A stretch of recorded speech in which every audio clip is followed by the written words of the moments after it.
Hi, friends. This is your friendly neighborhood spiritual counselor and cosmic heart, Linda.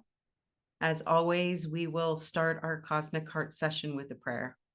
So I invite you to place your hands on your heart, close your eyes if that is safe and comfortable for you to do.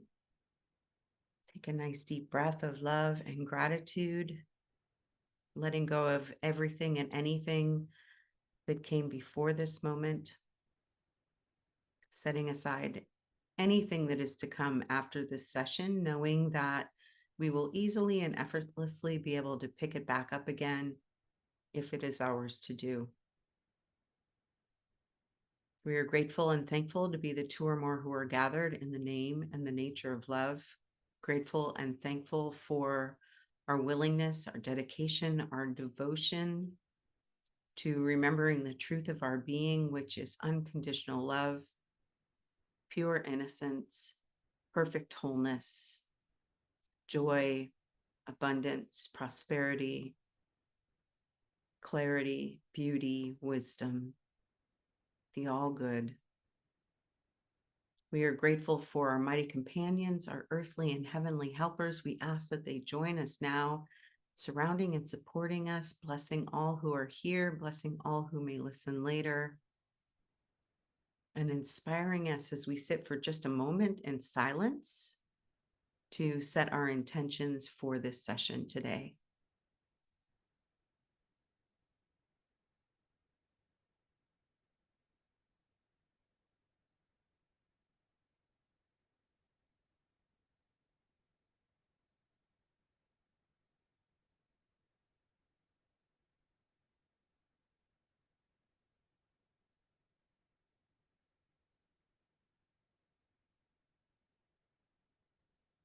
With our intentions slightly set in our open hearts and our open minds, we are so grateful to be good receivers of the all good.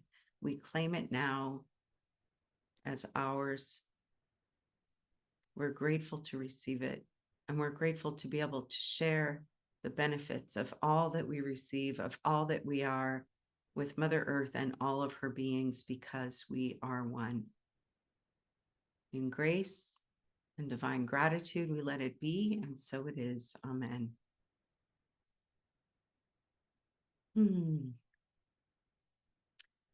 So if you have been following me for a while, you may have noticed that I was absent for a few weeks, and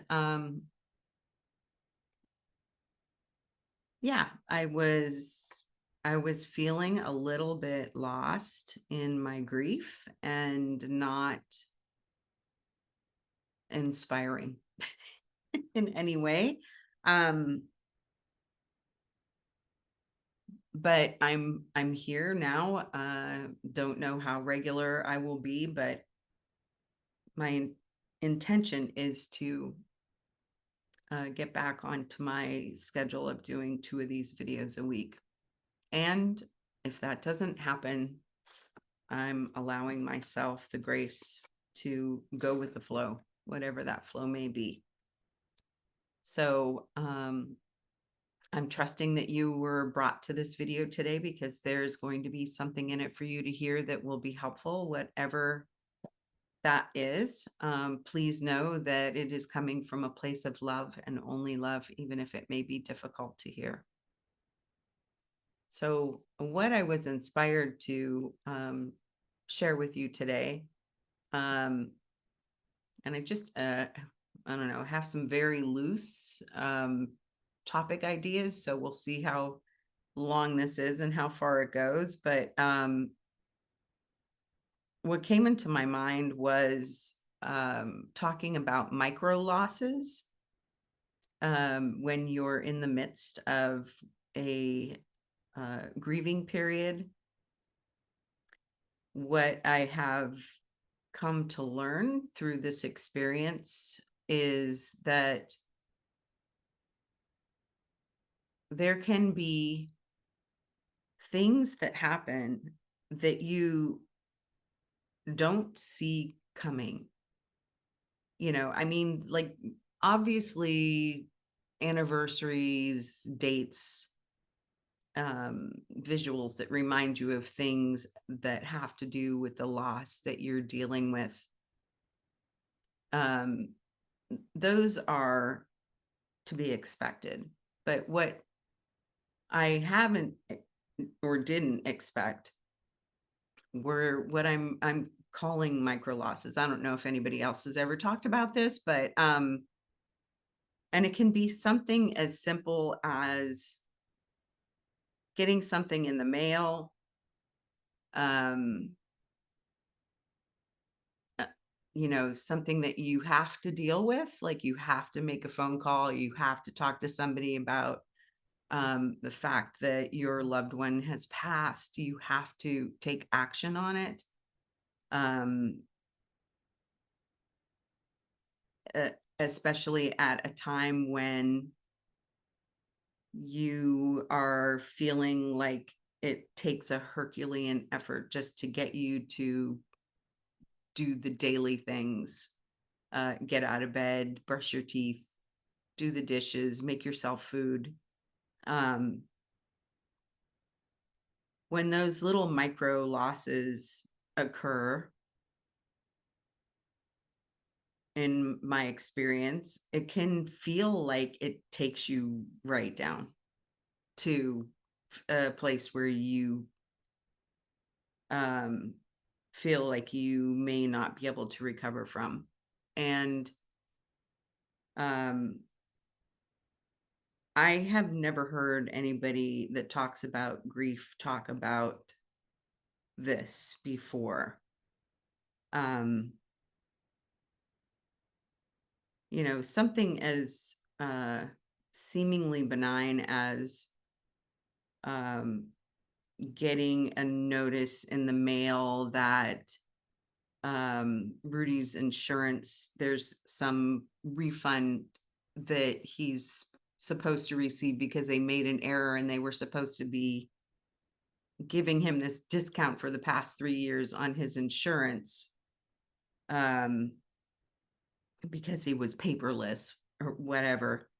And they were going to credit it to his health insurance. But obviously, he does not need health insurance anymore if he's not here on the physical plane. So I had to make that call, which felt really challenging. And I put it off for a few days. And I have to say, I pray before every single thing that I have to deal with because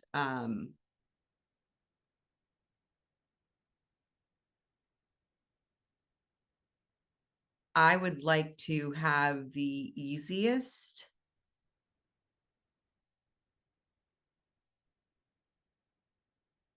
conversation possible to take care of what needs to be taken care of by somebody that can be loving and compassionate for my situation. And I am so grateful to say that I have been blessed with, I mean, talking to somebody at Highmark that was so compassionate, talking to somebody at the Medicare office that was also so compassionate. Like, how many phone calls do they get a day? Um, and they were very kind, very understanding. Um, they didn't rush me when I broke down crying on the phone. You know, it was amazing. It was really amazing.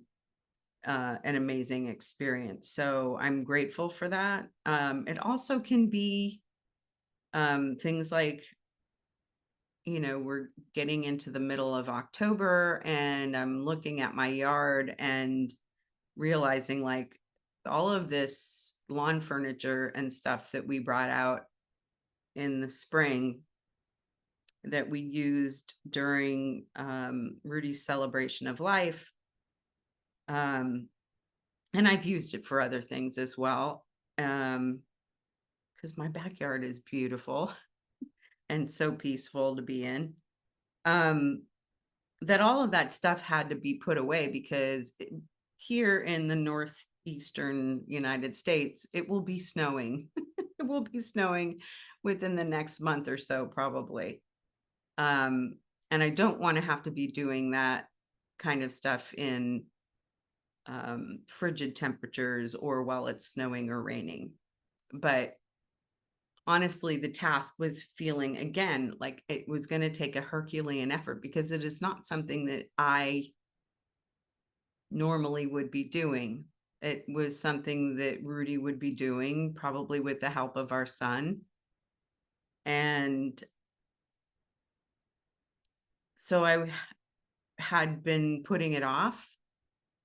But again, I am surrounded by the most amazing humans. um, I've been walking with one of my clubby girlfriends 3 times a week. You may remember that I asked for an accountability buddy, or I said I was going to ask for an accountability buddy to get myself moving a little bit more, to not be so sedentary when it feels like, you know, pretty much everything within me wants to not do anything. And we have been walking 2 to 3 times a week. And yesterday, after our walk, we walked here in my neighborhood. And she asked what I was going to be doing for the rest of the day. And I mentioned that I might consider bringing some of that stuff in. Um, and also mentioned that it was not something that I ever had to do before because it was always something Rudy would take care of. And she helped me bring in quite a bit of the furniture. There was really only 1 or 2 pieces that would have been impossible for me to do on my own. And it wasn't her physical presence, though it wasn't her muscle that I was appreciating. What I was appreciating was the fact that she heard me say that this is something that I was putting off because it was not a task that I would do. It's just another reminder that Rudy's not here physically. So, um, so having her here was so amazing. And I got quite a bit of the stuff put away, um, on my own, even after she left. And so, these are things that I never would have thought about before this loss. And I feel like in my sharing about this, that maybe somebody else out there that is experiencing this loss feels validated, seen, or heard.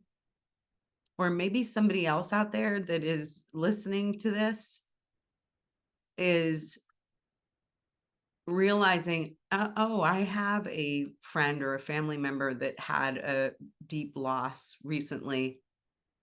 Maybe I can ask them if they need help with this, that, or the other thing, or if they just need some support somehow. Because asking for help is not something that I used to do very easily.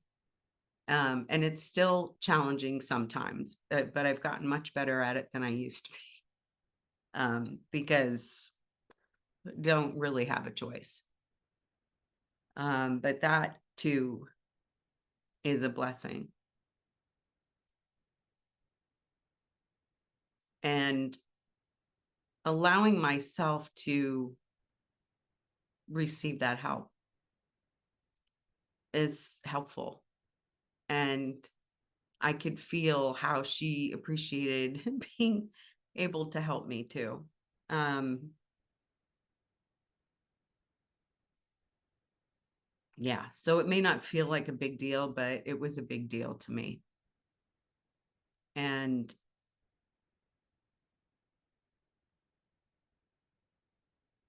having little things like that show up in your life, like being able to talk to somebody that has compassion when you're talking to the giant insurance company or Medicare people or whoever else you need to contact to deal with the things that you really don't want to have to deal with, but you do it because you know that not facing the issue is not an option. It's such a blessing. And I know that there are people in this world that don't deal with their stuff or feel like they can handle it. And I have to say that that's one of the false beliefs that I have been working with in my EMDR therapy is sometimes when challenging things arise in my mind and I'm talking about it in my therapy session, that the underlying false belief is that I can't handle this. It feels too big, too hard. And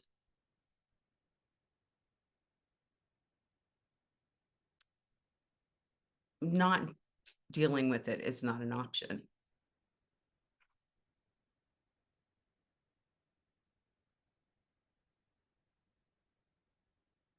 at least not for me. So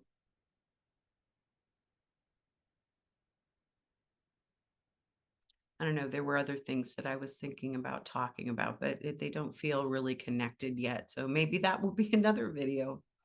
Maybe I will be getting back to 2 videos a week. That would be lovely.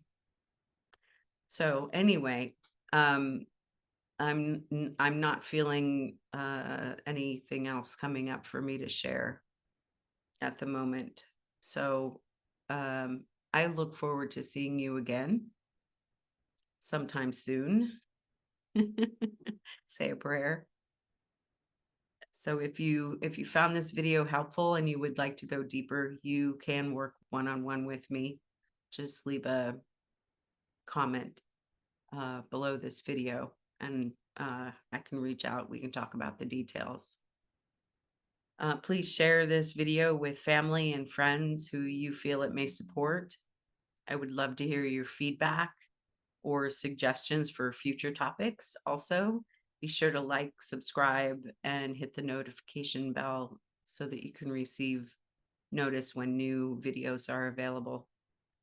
Thank you so much for your time and attention and your patience with me. Much love.